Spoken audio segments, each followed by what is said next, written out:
Eyewitness News this morning. A new business gets a harsh reception from residents in Naugatuck.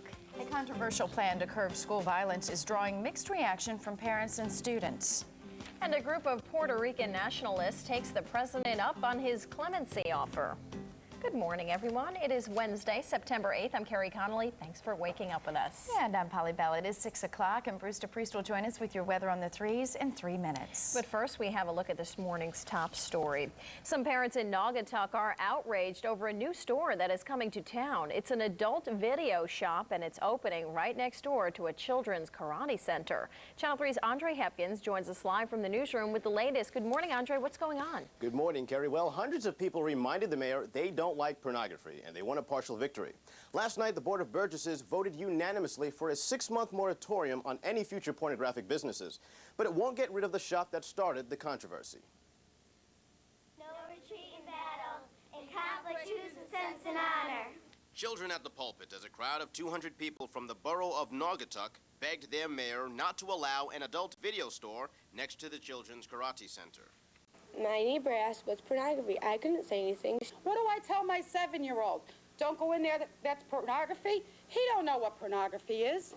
The sign for Video Temptations went up in Salem Plaza last week. The previous tenant was USA Karate.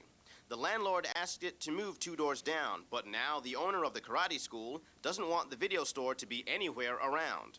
It's them or me, and if they stay, I go, because I have to protect my students. Desperate parents spent hours pleading with the Board of Mayor and Town Burgesses, and they promised to establish a task force to develop an ordinance which would ban future establishments associated with pornography. According to the borough's attorney, Video Temptations follows all current laws and won't be affected. But he says there's nothing wrong with some good old-fashioned protesting.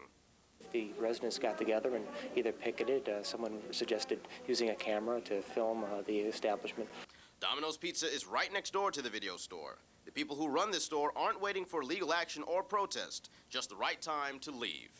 We are a family-oriented business, and this is not good for our business. Now, the owner of the video store was unavailable for comment, and the mayor has also offered to station a police officer in front of the karate school to protect the children. I'm Andre Hepkins, live in the newsroom. Now, weather on the threes with Bruce DePrest.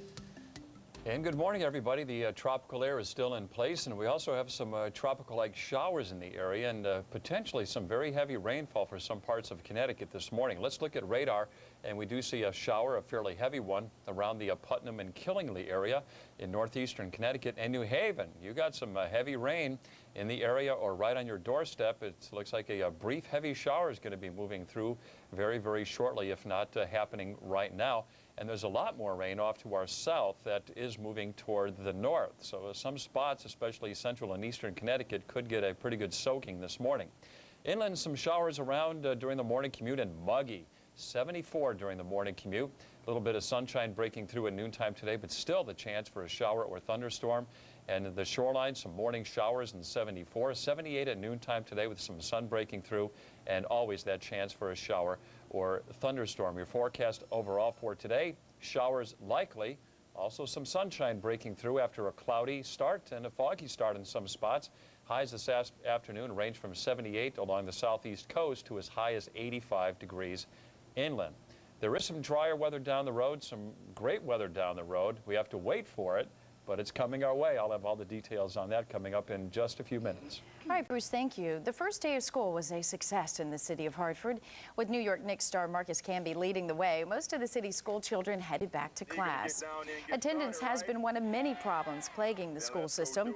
Problem Superintendent Anthony Amato was brought in to fix. Involvement is the single most critical factor in scholastic success. And Hartford has a low percentage of parent involvement. We're trying to raise that.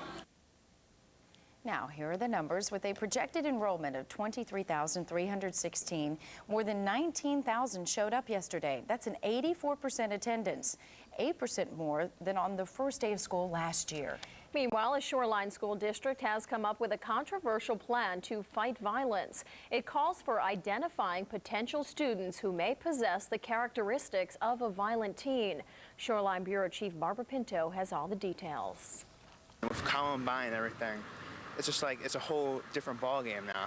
The mass murder at a Colorado high school is the reason Anthony Connolly and the 7,000 other students here in Wallingford will soon be subject to a new and controversial safety measure. Much like the FBI uses psychological profiling to identify serial killers, Wallingford schools will soon develop a profile of its own. This checklist will be used to single out students most prone to violence. We think that we can come up with a description of youngsters who might commit some violent act at some point in the future, and use that description to intervene well before any violence takes place. School psychiatrists and social workers are now drawing up the checklist of personality traits that they believe signal danger. Parents of the students who fit this profile for violent behavior will be notified immediately. Their children offered help. No, it's not a good idea. Why not?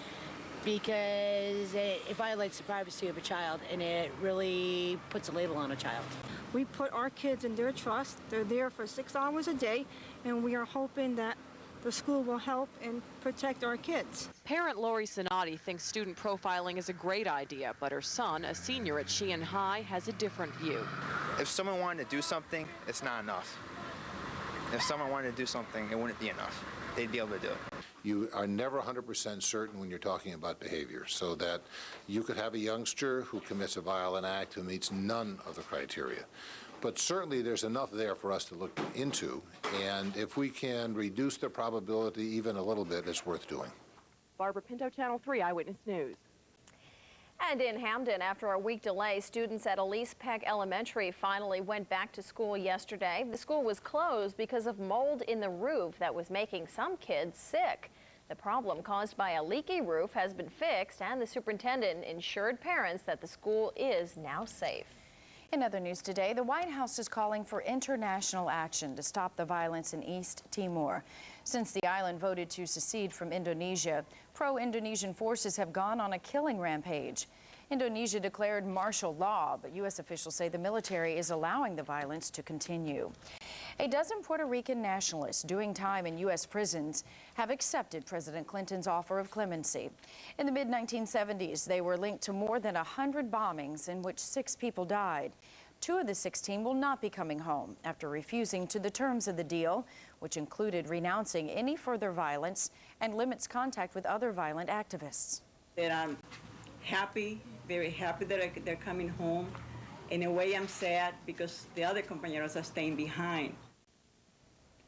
Included in the offer is Juan Segarra Palmer, who is considered to be a part of the 1983 Wells Fargo robbery in West Hartford.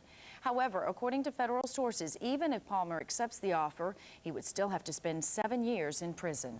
Time now is 6:08. It's a death blow for the nation's largest gun show. The Los Angeles County Board of Supervisors has given final approval to a ban on gun and ammunition sales on county property. Now that means that the Great Western Gun Show will not be held at the county fairgrounds. The show's manager says he will challenge the ban in court. It is 6:08, and Bruce is back with your weather on the 3s in just a few minutes. Then at 6:30, Connecticut joins the legal battle against gun manufacturers. But first, we'll have a look at today's business headlines in our Market Watch. And we'll have the latest on the battle between the city of Detroit and its teachers union. You're watching Connecticut's news station, covering Heartland, Mashantucket, and your town too. Stay with us.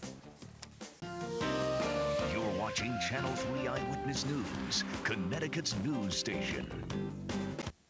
WFSB 3 has the final word of the week from the sports team that keeps you connected. Sports Final, premiering Sunday, September 12th at 11:30 p.m. Joe Tessitore and Eric Clemens give you the inside track on the teams you follow, plus front row seats to the week's hottest highlights and in-depth reports from the sidelines to the locker room. We got your ticket right here. Sports Final on WFSB 3, premiering Sunday, September 12th at 11:30 p.m.